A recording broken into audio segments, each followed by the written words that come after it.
I'm Chip Freud, and this is the Artist Spotlight, conversations with contemporary artists based on 5 simple questions that explore the artist's journey, creativity, and sources of inspiration.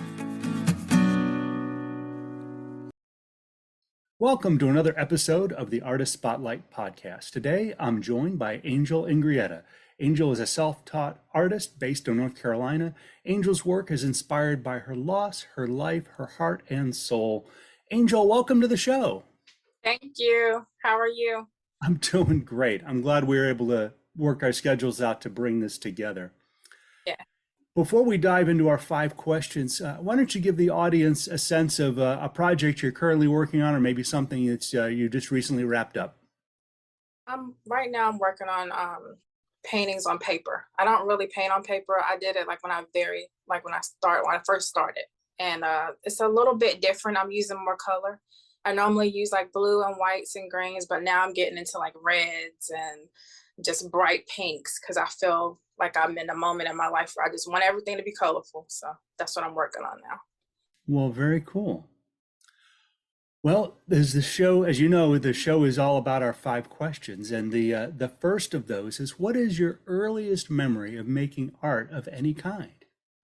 My earliest memory of making art would be, of course, in school, like in elementary school. I used to love art class, but I used to draw portraits. So people said they were really, really good, but I hated it. I hated the way that it came out, and I stopped doing it. And then, after the loss that I've talked about, that has really started me to paint. I just started watching an artist. Her name is Carolina Gruner. She's an abstract artist. And I was like, you know what, I can get back into painting. But I've been doing it since I was a little girl, mostly abstract. After the small portraits that I've done, I drew Sandra Bullock, Florence Griffith Joyner, Frederick Douglass. I used to do by pencil. And then I went into just doing scribbles. It helped my anxiety. I would sit at the table and my family would go around what are these circles all over the place? What is this stuff? And it just naturally, it just felt like I have to make a mess, I guess. Yeah. About how old were you when you started doing the portraits? I was in 4th grade. Okay. Yeah. Okay. So you're obviously an abstract painter now. How did you come to this medium, and what is it that keeps you there? I came to acrylic because I had never used anything other than acrylic or a coloring pencil or a crayon. And I know that it dries fast, but not too fast for the type of work that I do. I've played with a little bit of gesso, but I just love pure acrylic. I really do. Okay. The third question here is, what inspires your art?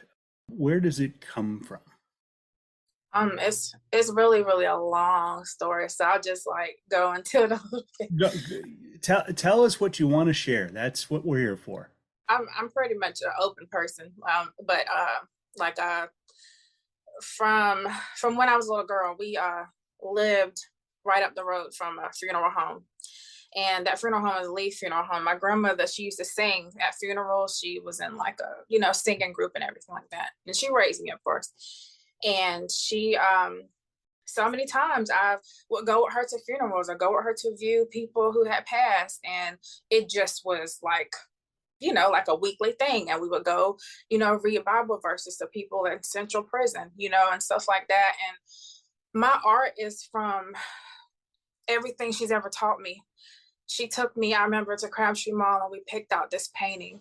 And I know it was really, really expensive, but me and her love for art is something that me and her, a relationship we built together.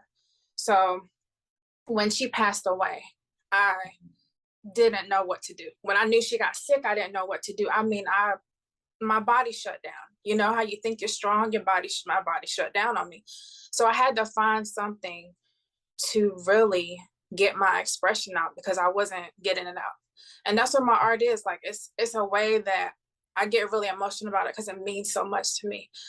It's a way for me to get out my expression without saying a word. And I hope that anybody who buys my art, they can look at it and be like, God, I can see what she went through, but she's here now, And yeah, that's it. It's just all the things that I've went through, and everything she taught me. It's from her. You know, it's from hurt and pain because I lost her, of course, but it's a joy in it now. So. Mm. Mhm.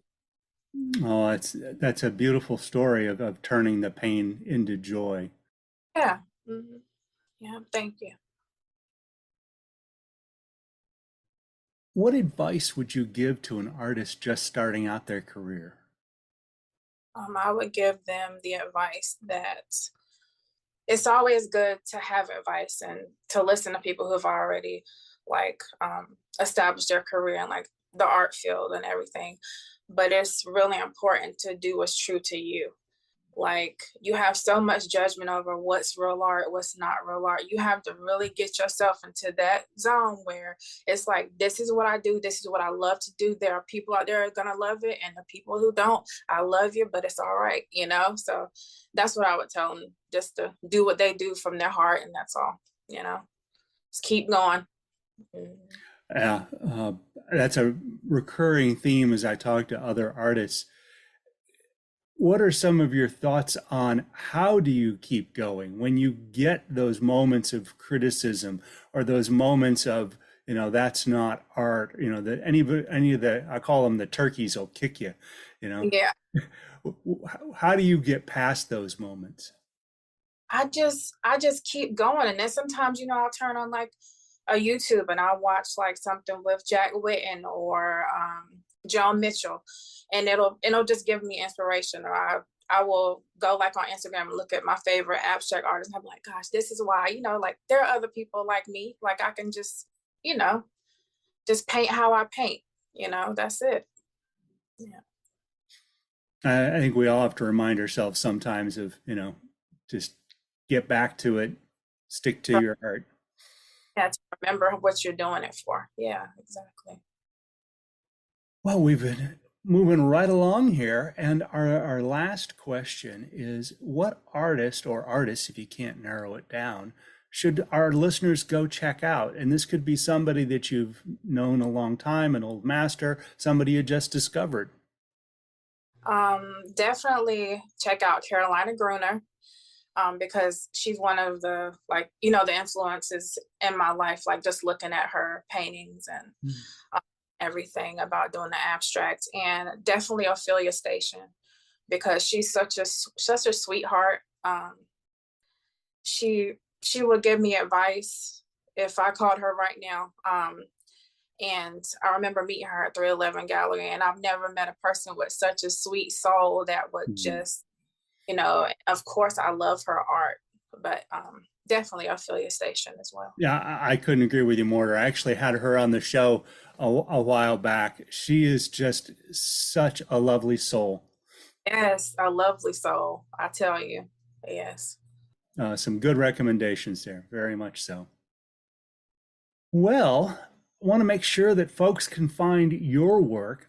You've got work at the 5-3 Gallery here in Raleigh, and they can find you online at your Saatchi art site, and of course Instagram, where we all can interact with you.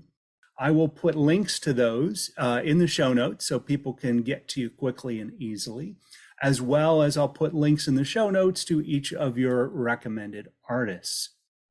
Well, thank you again, and hopefully it won't be quite as long next time before we reconnect. Thank you so much. All righty, take care.